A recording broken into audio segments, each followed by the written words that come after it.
Ajar dia dapat jalan baca aja.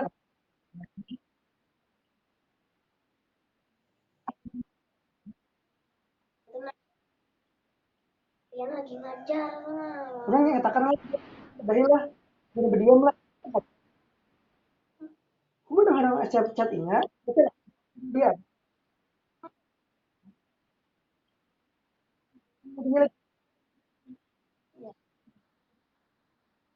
Dia lagi ini. Dia buat ada masuk.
apa gitu kan.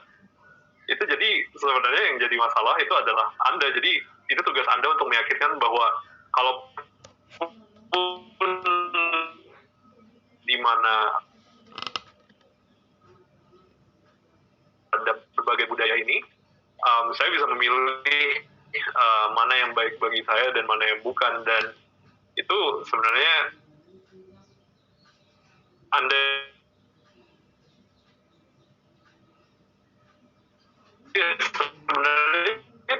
di luar negeri itu nggak akan ada yang memaksa Anda untuk melakukan hal-hal yang tidak Anda inginkan gitu. Itu aja. Jadi setidaknya kalaupun Anda harus berinteraksi dengan sebuah budaya itu murni karena Anda ingin melakukan itu gitu. Jadi nggak akan ada yang memaksa Anda untuk minum bir misalkan. Jadi gimana ya? Itu memang kalaupun terjadi itu karena memang Anda yang pilih gitu. Kalau Anda bilang Anda nggak mau, orang juga pasti stop gitu. Anda selalu punya pilihan untuk mau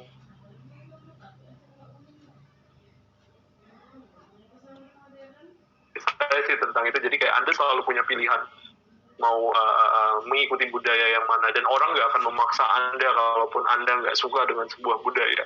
Orang tidak akan memandang Anda lebih rendah karena itu.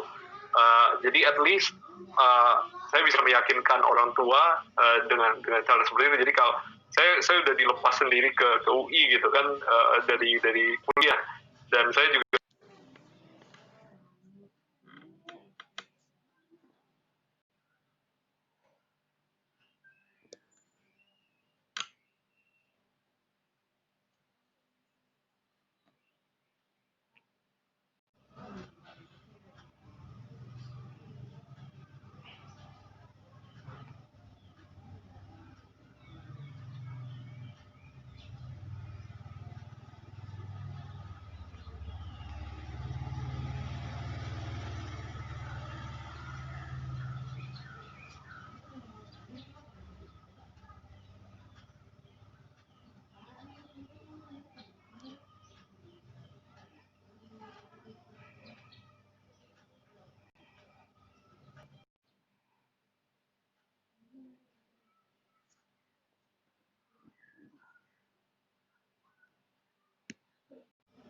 dan iya, interaksinya secara umum lebih casual. Jadi Anda nggak perlu berusaha untuk mempertahankan hierarki itu. Anda tidak perlu selalu melakukan atau selalu setuju dengan apa yang mereka katakan gitu. Dan justru pendidikan di Eropa menghargai hal ini. Jadi kalau misalkan Anda merasa Anda punya pandangan berbeda, mereka justru mengencourage Anda untuk menyuarakan perbedaan pandangan itu. Kemudian dari situ jadi ada diskusi kan, nanti bisa jadi diskusi mana yang lebih baik dan sebagainya. Dan justru itu pendidikan Eropa menurut saya seperti itu. Kalau dari sisi masalah, kalau buat saya mungkin masalah bahasa aja kali ya. Kalau buat saya nih, bukan yang menjadi masalah bukan bahasa Inggrisnya. Kalau bahasa Inggris yang dari orang-orang Inggris sih biasanya gampang.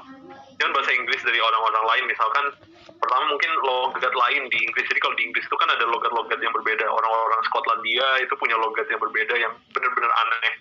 Atau misalkan mahasiswa-mahasiswa internasional dari Asia Timur misalkan, bahasa Inggrisnya kan berbeda. Pada saat kita berusaha mengkomunikasikan ide dengan mereka, kadang-kadang tuh ada permasalahan di mana ide kita itu lost in translation. Jadi ide kita nggak nyampe ke mereka, dan ide mereka nggak nyampe ke kita juga karena masalah bahasa. Dan kadang-kadang itu bisa jadi kayak sumber friksi gitu, jadi sumber konflik dengan mereka kadang-kadang. Cuman ya bagi saya itu ada banyak cara untuk menyelesaikannya. Jadi ada berbagai macam cara lain untuk berkomunikasi selain lewat lisan kan, bisa lewat tulisan dan sebagainya. Ya, jadi kalau buat saya sih seperti itu. Benar kata Andra tadi bahwa di kelas itu nggak ada hierarki sama sekali. Dan ya kalau dari saya permasalahannya mungkin adalah bahasa. Oke, terima kasih. Jadi keinget nih. Oke. Yang saya impress di kelas pertama saya itu pertama kali ini waktu master ya. Jadi profesornya datang terus statement pertama yang dia bilang, di kelas ini nggak ada pertanyaan bodoh kata dia. Jadi silakan speak up dan challenge saya. Jadi dia nge-encourage kita untuk kritikal. Justru kalau kita sama-sama profesor kita itu aneh menurut dia. Jadi di stimulus tuh dalam tanda kutip dia punya argumen terus silakan dibantai dan nggak ada pertanyaan bodoh. Itu menarik banget. Kasih.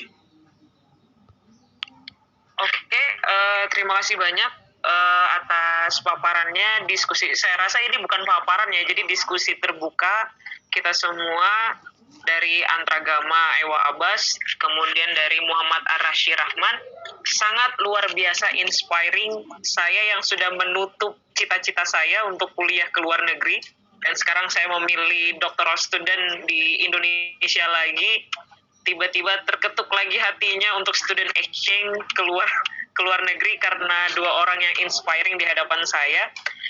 Saya ada postdoc Mbak, tenang. amin soon. Kenapa sekarang basisnya udah ke pendidikan, jadi menanggalkan sejarahnya. Mungkin 3 tahun lalu saya ada teman dari Unlam yang ke Edinburgh sebenarnya, ngambil pendidikan bahasa Inggris waktu itu, TESOL. Mbak Atik ya? Ya Mbak Atik, ya. Jadi ya sebenarnya bisa aja kalau mau. Ini soal masalah niat aja sebenarnya akhirnya. Oke, kita bulatkan niat, insya Allah. Terima kasih banyak informasinya. Jadi mungkin sedikit yang bisa saya simpulkan di sini adalah satu hal dari inspiring itu, ketika kita fokus kepada kendala, artinya saat ini kita tersuggest bahwa bahasa itu adalah hal yang paling sulit, tapi sebenarnya menaklukkan bahasa itu banyak strateginya. Tadi Andra sudah discuss bahwa pertama kali tes pun di posisi 460 TOEFL-nya, kemudian lebih nyaman, lebih enjoy, kemudian berpindah ke IELTS. Sama Andra, saya juga nyerah kalau TOEFL, kalau IELTS saya mau terus mencoba. Tapi Aras memiliki satu perspektif yang berbeda bahwa masa depan itu by design. Jadi sebenarnya yang paling penting itu adalah niat kita.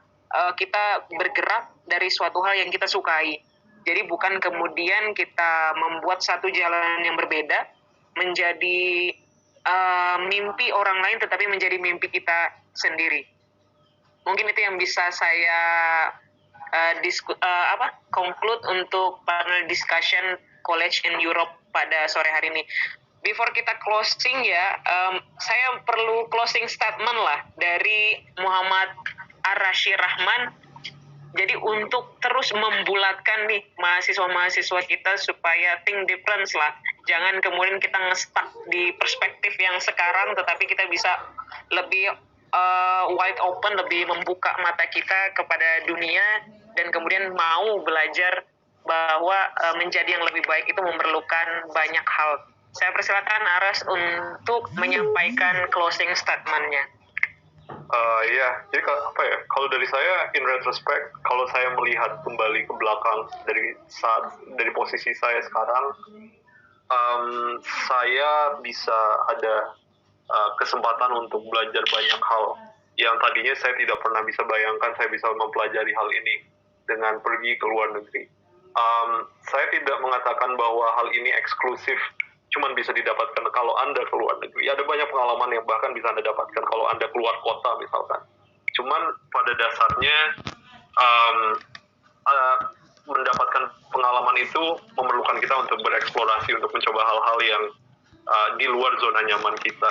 Dan buat saya sih jangan takut ketika kita keluar ke zona nyaman. Dan satu hal yang akan saya garis bawahi adalah Anda pasti akan gagal dalam proses untuk belajar itu. Saya sendiri ada banyak sekali kegagalan saya, antara aplikasi yang tidak diterima, paper yang tidak diterima, dan sebagainya. Tapi in retrospect, ketika saya melihat ke belakang, semua itu worth it, karena saya jadi belajar banyak hal, dan saya tidak akan menukar itu dengan hal apapun. Saya akan tetap melakukan hal yang sama kalau misalkan saya harus kembali ke masa lalu dan melakukan ini lagi. Yang penting kalau menurut saya, selalu berusaha dengan baik. Jadilah orang yang punya strategi. Jadi kalau Anda punya goal, punya tujuan, susun strategi, susun plan, rencana untuk mencapai itu, dan do your best. Pasti akan ada kegagalan, tapi kalau ada yang gagal, pada saat Anda gagal, coba lagi. Dan ya, mungkin itu closing statement dari saya. Terima kasih banyak Aras. Saya persilakan Andra. Arasi, keep in touch ya. Iya. Kalau saya, favorit saya itu yang simple-simple aja lah, just do it. Jadi kalau ada kemauan, langsung aja sikat. Contoh, misalkan kita tahu nih bahasa Inggris kita udah ya begitulah gitu kan. Coba aja langsung register IELTS 3 juta gitu kan. Bikin komitmen dan take risk. Karena dengan adanya komitmen udah bayar 3 juta, mau nggak mau kita harus belajar tuh. Daripada tes-tes yang nanti dulu, itu kita nggak akan pernah siap. Jadi kadang-kadang komitmen tuh butuh. Jadi kalau kita mau sesuatu, misalkan kita mau belajar bahasa, coba ambil risiko dan langsung daftar yang benar-benar serius. Karena dengan adanya komitmen, kita akan menjadi lebih, apa ya namanya, berhasrat untuk mengejarnya. Jadi kalau, oh nanti deh, tunggu setahun lagi aku belajar dulu, tes dulu, try out dulu, aduh, kagak ini, jadi langsung aja. Tentukan komitmen dan hasrat, seperti itu Mbak. Good luck semua, semoga ada jalannya untuk kalian semua dan kita semua, kayak gitu. Amin, terima kasih banyak Antra. Sekali lagi saya ucapkan terima kasih banyak untuk Muhammad Ar-Rashid Rahman, Antra Gamay Wa Abbas, atas kesediaan kalian meluangkan waktunya untuk memberikan pengalaman kepada kami semua di sini secara virtual. Keep in touch, semoga ini tidak menjadi akhir tetapi menjadi awal silaturahmi yang baik antar Aras, Antra, dan program studi pendidikan IPS FIBULM secara khususnya. Saya ucapkan terima kasih banyak kepada seluruh peserta, Prof. Ersis, Pak Syahar, Pak Kris, Bu Dasmi, dan semua peserta yang tidak bisa saya ucapkan panggil satu persatu. Mohon maaf jika terjadi kesalahan teknis yang membuat ketidaknyamanan terjadinya dalam jalannya panel discussion kita pada hari ini. Saya akhiri untuk acara kita. Assalamualaikum warahmatullahi wabarakatuh. Terima kasih banyak semuanya. Terima kasih. Tutup Terima semua. kasih sudah di. Ini Bu Salman mana nih nggak ngomong-ngomong dari Singapura? Afwan Bro, terima kasih banyak. Ini inspirasi sekali generasi-generasi yang hebat-hebat ini dari luar negeri. Masya Allah. Alhamdulillah, Bu. Ya, mudah-mudahan sukses semuanya. Ya, kita dari Singapura karena Singapura, kalau Singapura kan sistemnya kan beda ya dari Europe ya. Tapi semangat untuk tetap belajar di luar negeri menjadikan satu hal yang berbeda dengan Indonesia, tapi bisa mengembangkan lagi untuk pulang ke Indonesia gitu. Thank you, Prof. Menjadi inspirasi sekali, Prof. Thank you so much. Kapan ke Benua nih, Bu Salman? Ada kesenangan Banjar kah? Ini nah Pak, ulun lagi sedang di ini lagi belum bisa masyarakat isi lokal untuk keluar negeri dalam urusan gawian aja mungkin. Tapi kalau urusan edukasi akademik bisa itu. Kalau misalnya dari Indonesia ke university dalam rangka seperti seminar bisa. Tapi kalau untuk jalan-jalan belum boleh kayaknya keluar. Oke. Terima kasih Prof, Masya Allah. Oke, izin Lid ya semua. Terima kasih atas ininya. Inspirasi sekali. Ya, terima kasih atas partisipasinya untuk para peserta. Dengan ini saya tutup. Saya ucapkan Assalamualaikum warahmatullahi wabarakatuh. Waalaikumsalam.